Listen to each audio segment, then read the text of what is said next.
What's up, it's your girl Penny Savage. Welcome to my channel. Thanks for clicking on this video. Today we're going to be talking about how I maintain my natural hair straight for a month at a time, even in the summertime. I'm going to be giving tips for prep, for straightening your hair, and for the upkeep, and I'm going to add a bonus tip at the end, so keep watching. If you haven't already, please hit the thumbs up and subscribe and hit the bell notification so that you see each time that I post. So for the prep phase, before you even start preheating your flat irons, go ahead and deep condition your hair. And I mean like 3 days in advance, deep condition your hair, because you need to give that deep conditioner time to work on your hair. You need to give that the nutrients and the moisture time to get locked in to your hair, okay? If you deep condition your hair and then immediately straighten it, you're just gonna fry it like a bucket of chicken, baby. That's not what we want. And next, make sure you're taking care of your scalp. If you know that your scalp is normally dry or flaky or anything like that, go ahead and tend to that first, because the more that you have to do to your hair while it's straight and the more products that you have to put on your hair while it's straight, the less time that it's going to last for you. So go ahead and take care of everything that you need to take care of first before you even start putting heat to your hair. All right, so we're heading into the straightening phase. Now, the straightening phase is all about damage-free straightening. Now, the first thing, and this is probably the most important part of straightening your hair without damage: heat protectant. Heat protectant, heat protectant, heat protectant, heat protectant. Said in the back, heat protectant. Did you hear me? What was it I said? Heat protectant. That's right, baby. Use heat protectant. Use it at every single step, whether you are blow drying your hair, flat ironing your hair, if you are using a curling iron, a curling wand, if you're using a hot comb, baby, you need to use heat protectant on your hair. I'm not playing with you. I wouldn't lie to you, baby. You need it, okay? And you need a good heat protectant, something that not only has nourishing oils and stuff that's going to be protecting your hair, but also a smoothing agent, so that even while you're protecting your hair, you also are not having to go over it 15 different times to get your hair straight. Now we're getting into actually using the flat iron. Now, take your time. Go in and make small sections. Don't go grabbing chunks this big trying to straighten it, because it's not going to get straight all the way through. You're going to have to go over it like 15 times with the flat iron to get your hair straight. Don't do that. Go through, make small sections, and then when you pull the flat iron through, you want to go slowly, so that the heat is evenly distributed over your hair. Because when you have to go over your hair multiple times, that's when you start to fry your hair and get that heat damage, okay? While we're on the subject of flat irons, use a good flat iron, a good quality flat iron for you. Now, I'm not gonna push my flat iron on you, because it took me like 10 flat irons before I found the one that's for me. And it may take you the same, or you might get lucky and find the one for you off top. But I know for me, it took a while for me to find the one that I was comfortable with it. It got as hot as it needed to get my hair straight. The plates on it are ceramic, so I know it's going to smooth my hair out really well. And it just took me experimenting to find which one was perfect for me. But find the one that's perfect for you, and when you do find the one that's good for you, don't use the highest setting just because it goes up to 450. It might go up to 450, but maybe your hair doesn't need 450 degrees before it gets straight, okay? Only use the amount of heat that you need for your hair. So start low and then raise the temperature if you're not getting the results. If you are having to go over your hair more than 2 times per section, then either your flat iron is not hot enough or your flat iron is bad quality. Don't shoot the messenger. But it's either one of those two things. And if one of those problems is applying to you, don't be scared to switch it up, okay? And if you do need 2 passes, make sure that you're letting your hair cool off in between those 2 passes. So if I go up for my hair the first time, I'm gonna let it cool off for a minute, and then I'm gonna straighten it again. Because adding heat on top of heat only produces damage, okay? You just frying your hair, and that's what we're trying not to do. And while we're in the process of straightening, go ahead and trim your ends if you know how. If you don't know how, leave the scissors alone, baby. Leave it be. Wait till you get to your beautician. But if you do know how, or you're not scared like me, then go ahead and trim your ends while you got your hair straight. And I put this into the straightening phase instead of the prep phase, because I know some people can trim their ends while their hair is curly, but I'm not one of those people. I have to straighten my hair in order to trim it. So I do this as soon as I get done straightening my hair. I go ahead and trim my dead ends.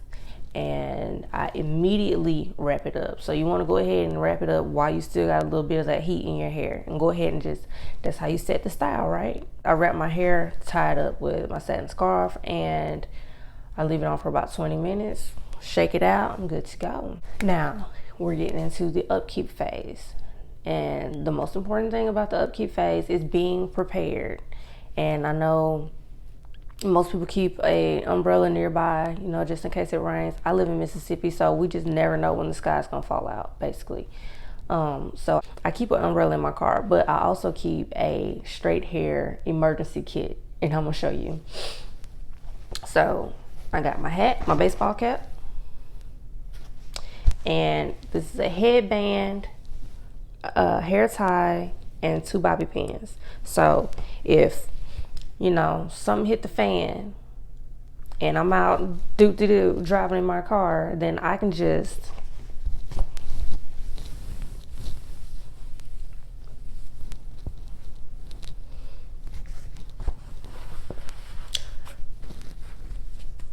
throw my hat on and keep it pushing. Okay, maybe, you know, my hands are full. Maybe, you know, my umbrella's not in my car because somebody done took my umbrella out of the car or something like that. So I keep that under my seat at all times, because the last thing I want is to go through the whole straightening process. I've been keeping my hair up nice and neat, everything's doing good, we're gravy, and boom, I get caught in the rain. No, that would just hurt my little feelings. Whenever I go to the gym, I do just put my hair up in a high ponytail, wrap it around in a bun, pin it down, and wear a headband. And that does work for me. As soon as I get home, I do wrap my hair and then tie it down. Okay, and that's also a major key. If you do sweat your hair out or you get caught in the rain a little bit, the first thing you should do to avoid putting heat on your hair first is go home, and if you can, like if you're gonna be at home for a while, go ahead and tie your hair down. Wrap it up and tie it down. Smooth it down with this brush, and that's gonna get the waves out of your hair, because I know your hair's not gonna automatically curl up, it's gonna wave first. So just smooth it out with this, and then that should get the waves out, and if you tie it down immediately, and that always works for me. You generally have to put heat on my hair again after that. But if you do, it's okay. But don't retouch your hair every other day, okay? I suggest that you keep touch-ups to a minimum, like once a week. And that's just to avoid heat damage, because the more heat that you put on your hair between washing, conditioning, and everything, the more likely you are to have damage. So I don't tend to retouch my hair maybe every other week or so, if that. I don't usually, unless I'm going out or something like that, and I don't go out often. If my hair does get some kind of reversion or something like that, then I'll just put it up in a different style, like throw a few braids in, or do an updo, or throw it in a ponytail or something. So try your best to not put too much heat on your hair.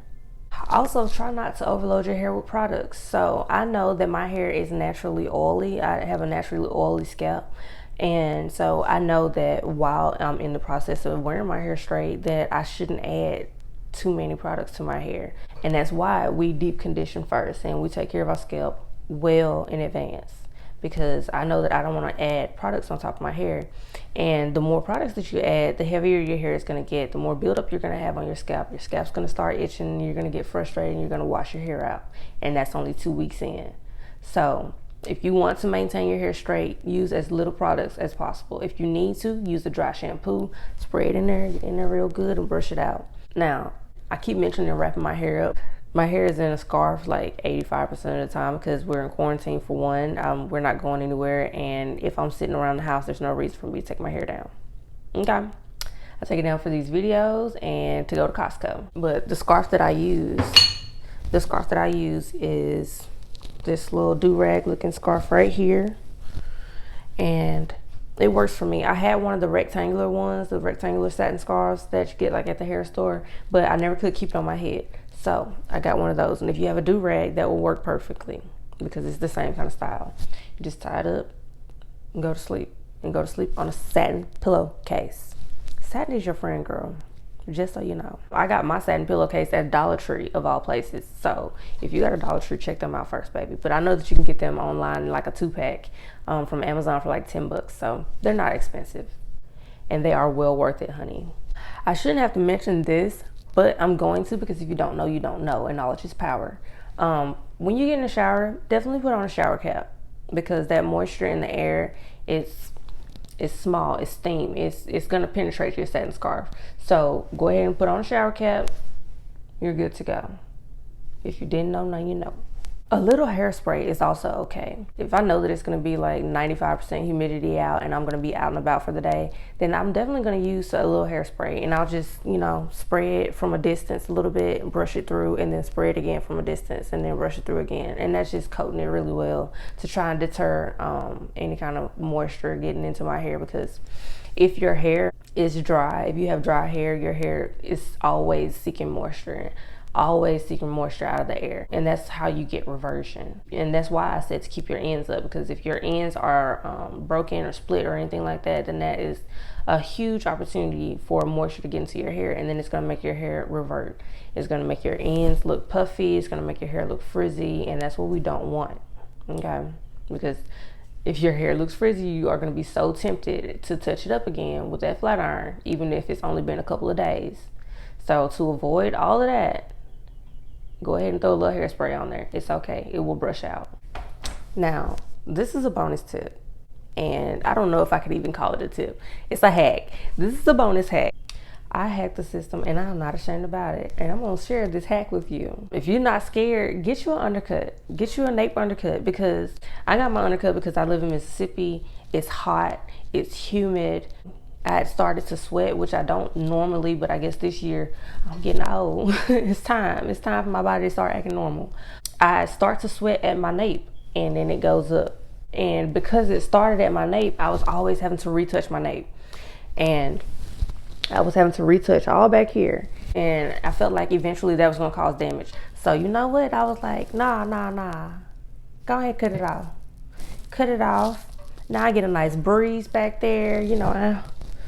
I can hide it whenever I want to. I can show it off whenever I want to. Right now, I'm not showing it off because my barber has not come through here in about a month, and it has grown, honey. I might even go and cut it myself.